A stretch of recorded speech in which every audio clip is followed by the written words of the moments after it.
it's interesting. That girl was saying that she's vegan for the animals. And in reality, the vast majority of people who come into this movement do it for health reasons and stuff like that. Every animal in nature is selfish. You don't tell cats they're bad people because Well, no, they're not exactly. They follow their nature. And that was always my argument. We're not really, at the end of the day, doing this for the animals. I know the vegans are. They think they are. But, you know, that doesn't exist in nature.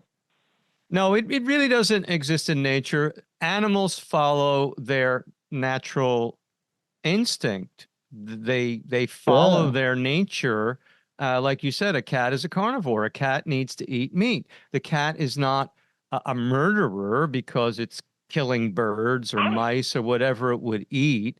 A lion's not a murderer because it eats whatever it eats, you know, whatever animals it eats. And it's pretty brutal.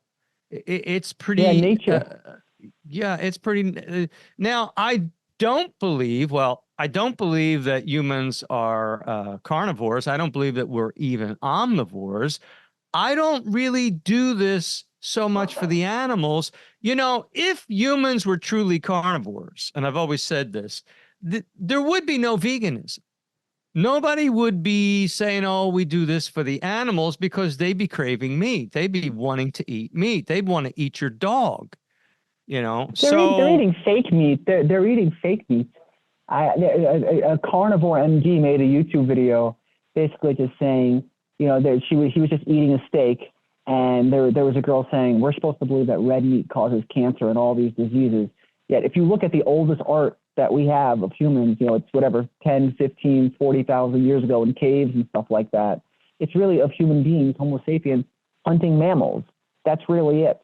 And yeah, but that's not really too long ago in our history. You know, that was survival. That was survival.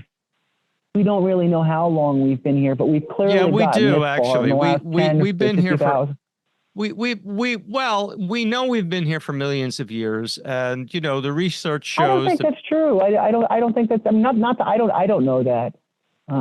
Maybe I'm not saying we're not. Well, I mean, you know, I'm just saying I don't know that. They've found, you know, Australopithecus, which is human. I mean, it's that when our ancestors were in the tropical forest, they were fruit eaters. And naturally, if you migrate from your natural habitat and you can't get your natural food, you got to do whatever you can do to survive. Also, I don't think that humans were hunting nearly as much as we may think they were. They were doing a lot of gathering. Hunting is not an easy. Even chimpanzees. Yeah, chimps are pretty aggressive. They cannibalize each other. Yeah, they're pretty aggressive. Yeah, but still live in paradise. Still, no, you could say.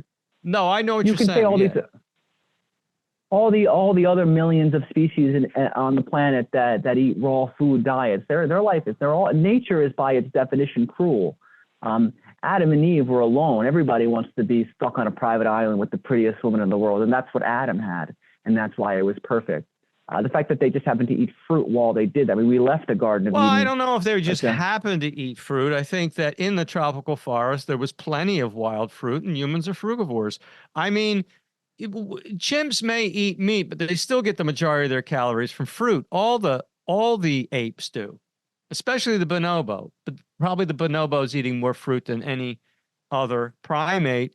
And, you know, there was even studies showing that they're starting to speculate that the reason that the apes have such large brains is because of their fruit diet. So, you know, the chimp. I don't, and that's another thing.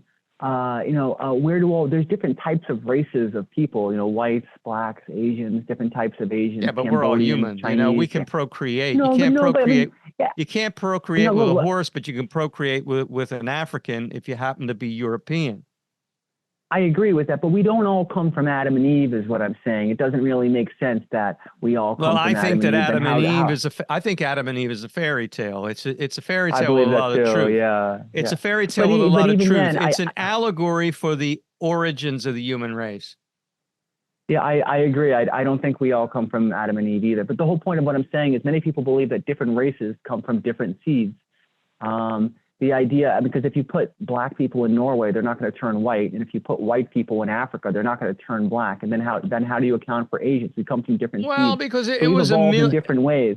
it When you was a talk about how chimpanzees, millions of years of evolution, you know, in order to survive in the northern climate, the skin needs to be lighter because, you know, nobody had vitamin D capsules. You would need to have fairer skin so that you would need less sun to get what you need from the sun. I mean, obviously, near the equator, people are much darker skinned.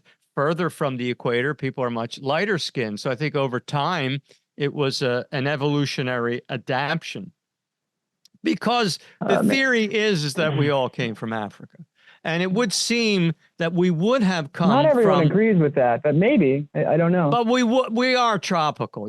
I mean, I'm wearing a jacket because and a hat. I mean, if we weren't tropical, I wouldn't need this. We wouldn't need to artificially warm ourselves if this was our natural habitat, which it obviously isn't. The tropics is our natural habitat. Humans are frugivores.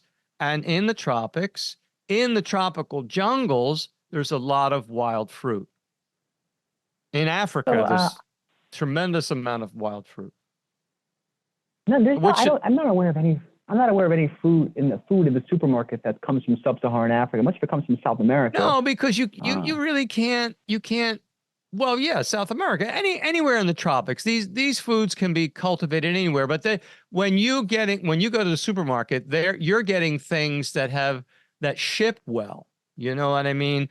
There are exotic fruits in Africa, for instance, or even in any of the tropics that you'll never see in supermarkets because they haven't been cultivated for commerce because they don't ship well. Stuff like but that. you can find them in well.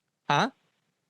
Like Rollinia. Yeah, there's a lot of fruits that don't ship well. I mean, you know, you go to Florida and there's all kinds of tropical fruits that you wouldn't get in the supermarkets, like egg fruit and there's so many fruits. Too numerous to even list.